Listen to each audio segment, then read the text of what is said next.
Tiga partai pengusung Anies Mohaimin mendukung penggunaan hak angket kecurangan pemilu. Hak angket ini dinilai bisa menjadi jalan untuk menelanjangi dinasti politik Presiden Joko Widodo yang diduga curang dalam pemilu 2024.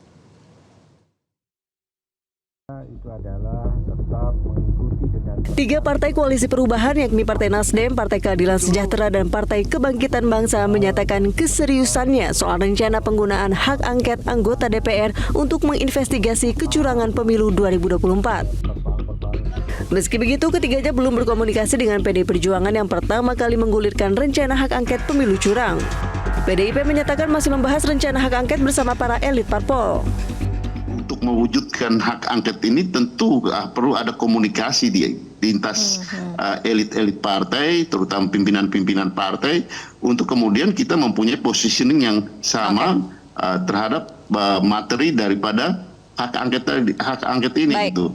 Jadi ini adalah hal yang sangat biasa gitu di dalam fungsi pengawasan daripada DPR yang diatur oleh konstitusi, diatur oleh Undang-Undang Dasar, dan juga di dalam Undang-Undang MD 3 nomor 17 tahun 2014 itu diatur untuk kemudian ya kalau dibutuhkan dilaksanakan. Dan hal hari-hari ini kan kita tahu gitu bagaimana pelaksanaan dari pemilu ini baik proses sebelumnya, pada hari H, dan pasca pemilu yang belum selesai ini gitu.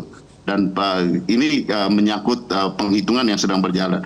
Jadi ini bukan sekedar sengketa pemilu, tetapi menyangkut keseluruhan dari pelaksanaan penyelenggaraan pemilu ini. Bola hak angket kini di tangan PDIP yang kelihayannya dinanti dalam mengajak bicara partai-partai di parlemen untuk menunjukkan keseriusannya sebagai lokomotif hak angket kecurangan pemilu. Jika hak angket sudah bergulir di parlemen, bolanya bisa menggelinding hingga ke dinasti politik Presiden Joko Widodo. Jadi jangan pernah mengatakan Jokowi seolah-olah tenang, enggak. Dia mengkonsumsi obat tenang. Tetapi reaksi-reaksi di lingkaran istana menggambarkan sisi dalam Jokowi yang sangat ketakutan. Kalau itu istrinya bisa dipanggil, Gibran bisa dipanggil, Kaisang bisa dipanggil, adik iparnya bisa dipanggil, Bobi bisa dipanggil, dan hampir dipastikan semua komposisi inti dari keluarga dinasti politik Jokowi terlibat dalam cawe-cawe politik di pemilu ini. Semua berpotensi diseret ke hak angket dan dipertanyakan di ruang publik secara terbuka. Apa tidak meleleh itu mereka?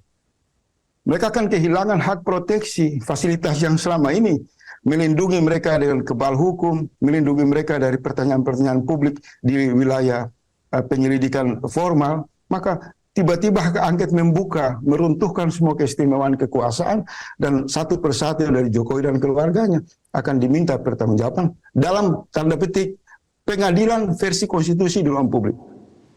Tim Liputan Metro. Jelajahi cara baru mendapatkan informasi. Download Metro TV Extend sekarang.